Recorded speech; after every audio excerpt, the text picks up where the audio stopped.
नमस्कार दोस्तों, मैं आज आपका स्वागत करता हूं यहाँ बर्नेट होम्योपैथी के द्वारा कराए गए नेशनल हेल्थ समिट 2013 में सुरेश भट्ट ऑडिटोरियम में, जहां मैं आपको इंट्रोड्यूस कराना चाहूँगा होम्योपैथी की एक जानी मानी हस्ती जो डॉक्टर शिवम कुमार सैनी जी। नमस्कार। और सर से ही इसके बारे में हम पता करेंगे कि इस 2 दिन में सर का क्या एक्सपीरियंस रहा इस नेशनल लेवल के सेमिनार में, समिट में। जो इस बार जो होम्योपैथी का जो इवेंट ऑर्गेनाइज हुआ है नागपुर में, all India homeopathic research summit, यह अपने आप में ही एक इतना बड़ा इवेंट है कि इसकी जितनी बारे में जितना कहा जाए वो कम है।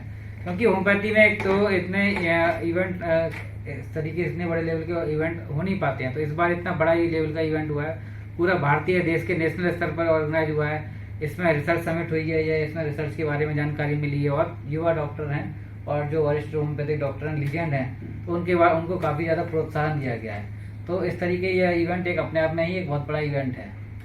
और इसमें मैं आपको ये भी बताना चाहूँगा कि सर को हमारे all India homeopathic youth icon award से नवाजा गया है, जिसके लिए मैं सर को कॉन्ग्रेचुलेशन कहूँगा। Congratulation sir. धन्यवाद। तो सर, कैसा लगा आपको इस अवार्ड के बाद?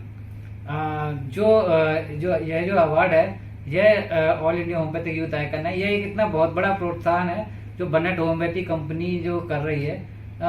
इन्होंने ये क्या किया है, जिस बार जितने भी हमारे जो युवा होम्योपैथिक डॉक्टर हैं उनको प्रोत्साहन दिया गया, क्योंकि इस तरह का प्रोत्साहन आजकल युवा डॉक्टरों को जो होम्योपैथी फील्ड में आए हैं उनको प्रोत्साहन नहीं दिया जाता। उनके अंदर इंफीरियरिटी कॉम्प्लेक्स रहता है, वो हमेशा अपने आप को एलोपैथिक डॉक्टरों से और अन्य डॉक्टरों से हमें अपेक्षा कम तो रखते हैं। तो यह जो कंपनी है बहुत ही अच्छा कार्य कर रही है, यह डॉक्टरों को प्रोत्साहन दे रही है और इस तरह के इवेंट ऑर्गेनाइज करा रही है, जिसमें न केवल युवा डॉक्टरों को बल्कि जो हमारे लीजेंड्स हैं, पुराने जो लीजेंड्स हैं, वरिष्ठ होम्योपैथिक डॉक्टर हैं, उनको भी बुलाया जाता है, उनको सम्मानित किया जाता है। और उनसे जो हमें इतनी सारी जानकारियां जो सीखने को मिलती हैं कि वह जिनको 60 साल का एक्सपीरियंस है, इवन इतने सीनियर डॉक्टर भी आए जिनको 60-70 साल से प्रैक्टिस कर रहे हैं, तो उनकी इतनी सारी जानकारियां हमें सीखने को मिलती हैं, किस तरीके से अपना क्लिनिक चला रहे हैं, किस तरीके से पेशेंट देख रहे हैं। तो वह सारी जानकारी सीखने को मिलती है। जो युवा होम्योपैथिक डॉक्टर हैं, जो आजकल बेसिकली युवा हैं, वो भी काफ़ी अच्छा काम कर रहे हैं। तो युवा जो डॉक्टर हैं वह भी इतने अच्छे अच्छे पेशेंट देख रहे हैं, क्लिनिक चला रहे हैं, तो उनसे भी काफ़ी सारी जानकारियाँ सीखने को मिलती है। तो इसीलिए जो युवा डॉक्टर हैं उनको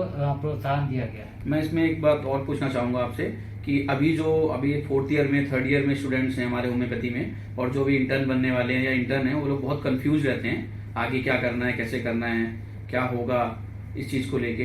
तो आप कुछ उसके बारे में बताइए।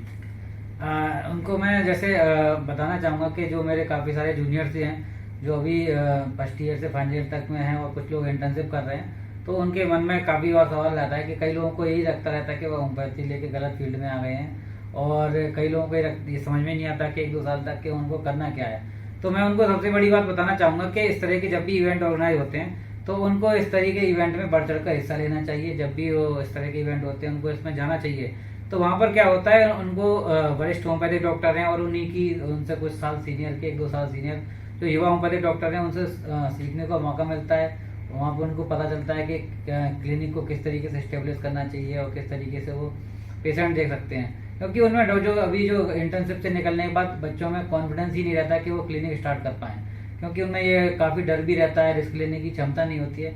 तो जब वो इस तरह के इवेंट में जाते हैं तो उन्हें एक कॉन्फिडेंस आता है, प्रोत्साहन मिलता है कि तब वो सोच पाते हैं कि हम किस तरीके से हम अपना क्लिनिक स्टार्ट कर सकते हैं और अच्छे से अच्छे पेशेंट को ठीक से कर सकते हैं, क्योर कर सकते हैं। तो यह एक मैं उनको यही कहना चाहूँगा कि वो इस तरीके इवेंट में आएँ और जब भी बढ़ चढ़ कर हिस्सा लें। तो आपको मैं दोबारा से कॉन्ग्रेचुलेशन करना चाहूँगा। बहुत बहुत शुभकामनाएं। Thank you.